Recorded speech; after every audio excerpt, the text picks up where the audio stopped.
On Saturday, I bought the new album by Crystal Fairy.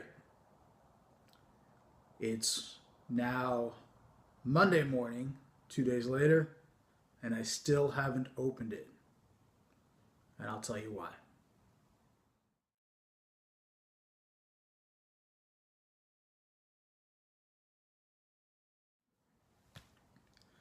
Hey there, vinyl community. My name's Tom. You're watching High Rant District, and I'm not sure. I know how this video begins. I'm not kind of sure where I'm going with it, so it's going to be a bit of a ramble.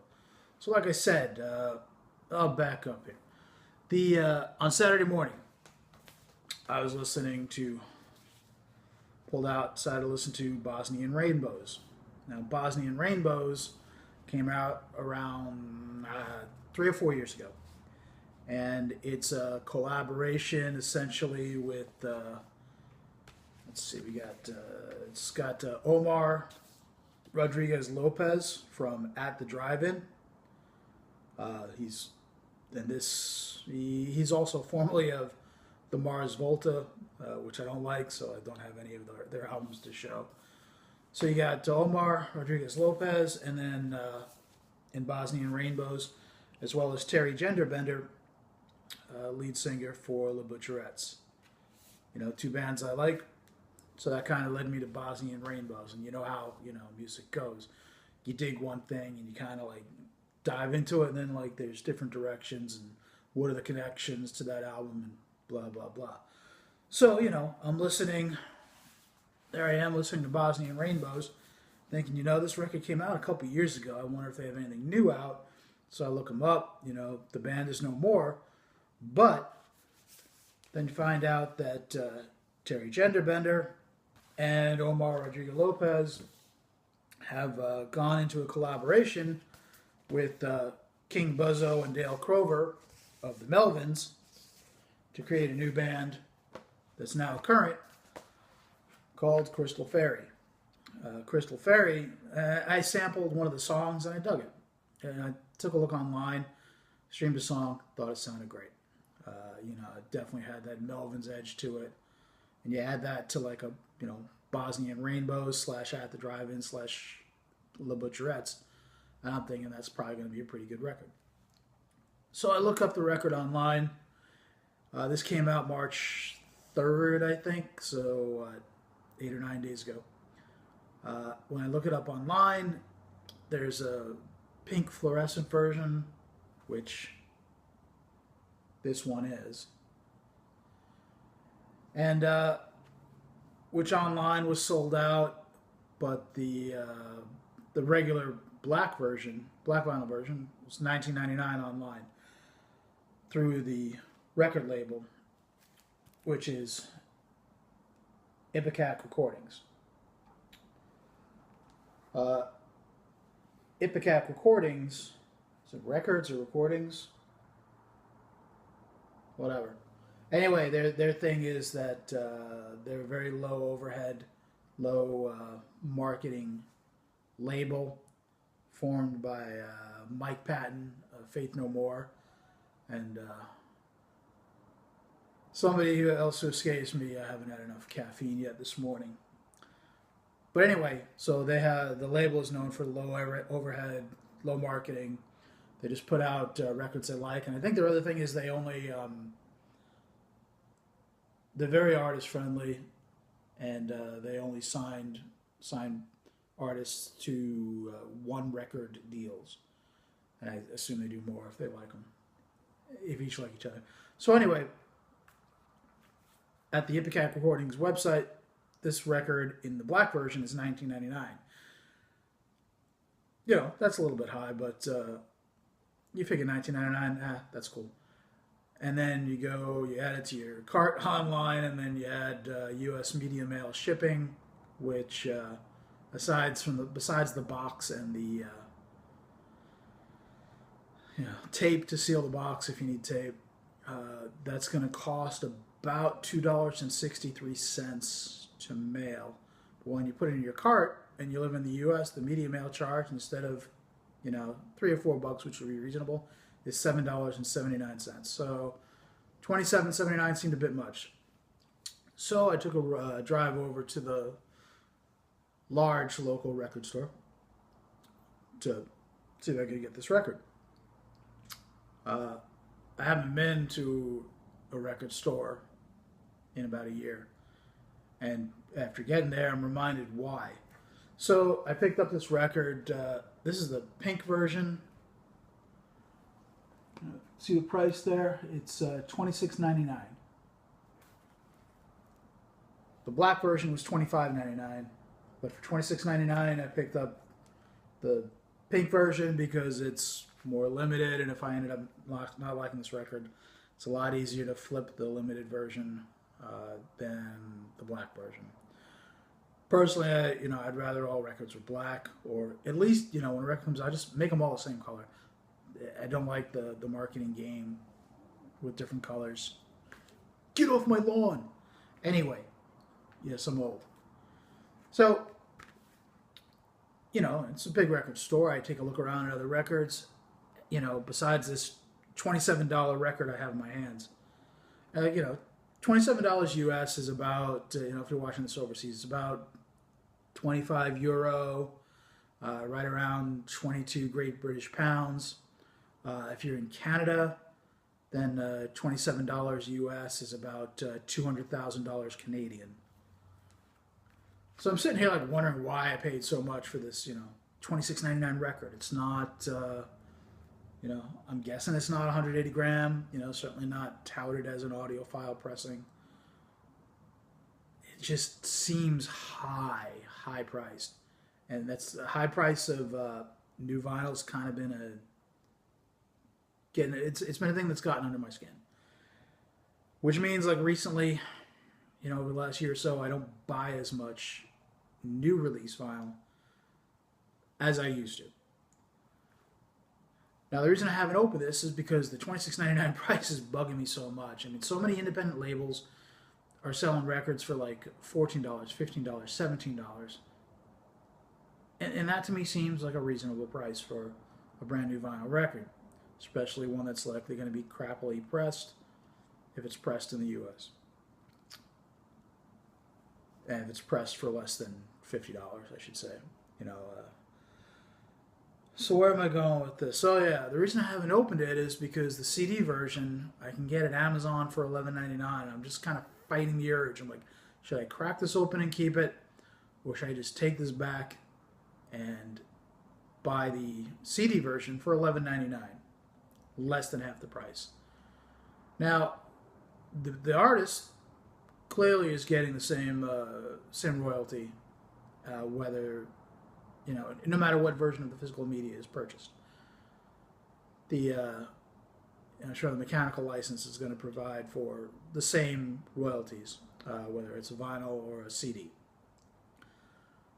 So if you can afford to pay the royalties to the band at $11.99, and you're going to pay them the same amount on a record you're charging $27 for compared to $12, something's not right here. This does not cost double the price to make. So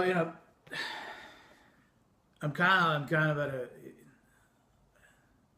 probably at a bit of a crossroads when it comes to buying new release vinyl.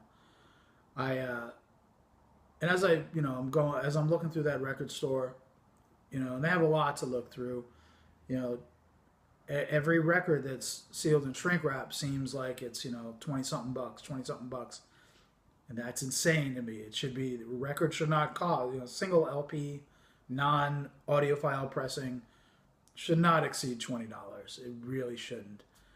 I didn't spend that much time in the store because the prices just piss me off, and they didn't have a separate section for used records.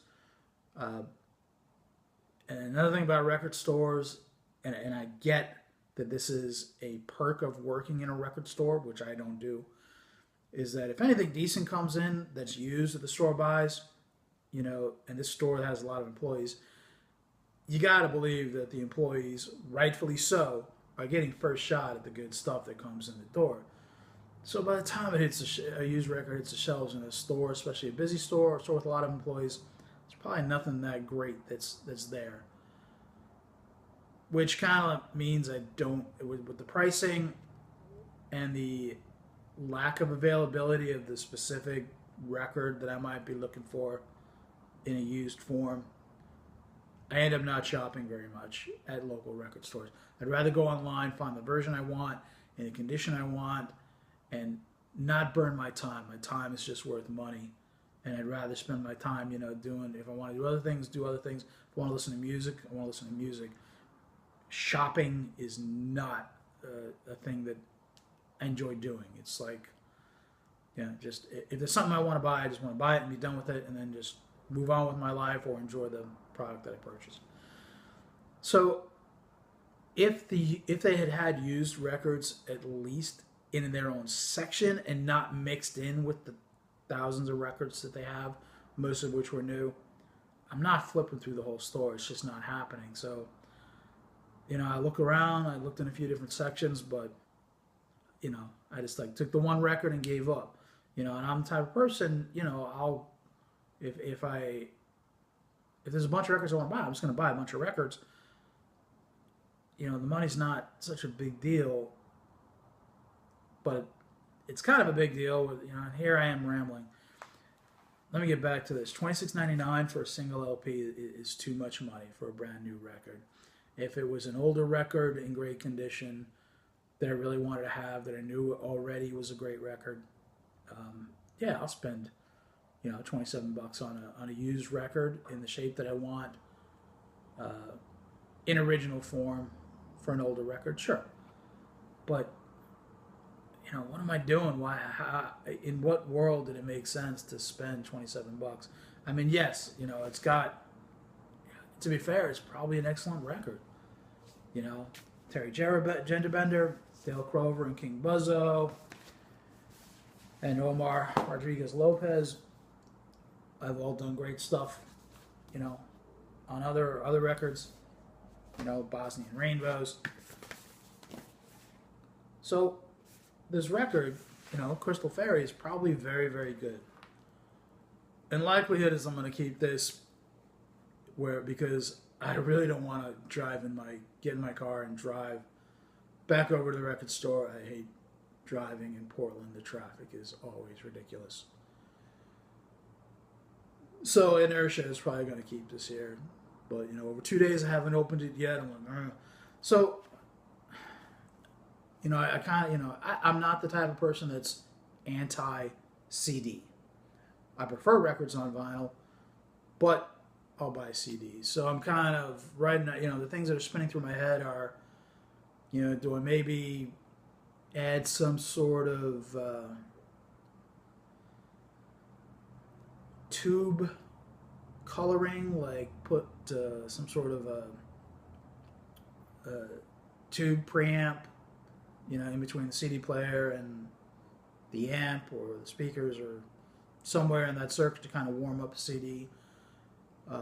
CD sound, or do I try to get it to be more vinyl-like, or not? But CDs for the most part, when a vinyl record is $18, $20, $30, $40, the CD is often $10 or $12, and it's just too much of a difference. There's no way the artist is making more, is getting a higher cut on a vinyl record compared to a CD, and the royalties are going to be the same, unless I'm wrong. If I'm wrong, please correct me, because then at least there's some justification. But it's just it's kind of it's a robbery, I think, on vinyl, on brand new vinyl right now. The prices have jumped the shark. It's out of control. So I think kind of what I have to look at is. And this is a ridiculous thing to complain about because it's a first world problem. I'm not hungry. I'm not homeless. I'm complaining about the price of records. But here I am anyway. I'm complaining about the price of records. So perhaps what I have in my head is that maybe just going forward for brand new music, maybe I should just buy it on CD. And I'll still buy a lot of records. but I'm only going to buy, I think, used records. There's so many records that I've got in my head that I want, and on my Discogs want list that are older records, and so there's a lot out there for me to get on vinyl. But the newer stuff, I think, where the prices are ridiculous, where like a single LP is more than $20, on principle, I think I just have to cut that out and just get the CD version if I'm going to get it. So if you have any thoughts on this, if I'm out in space on this, let me know. But man, $26.99. It's buying records is supposed to be fun, and this is irritating me. Anyway, enough ranting. I'm gonna get some caffeine. Thanks for watching.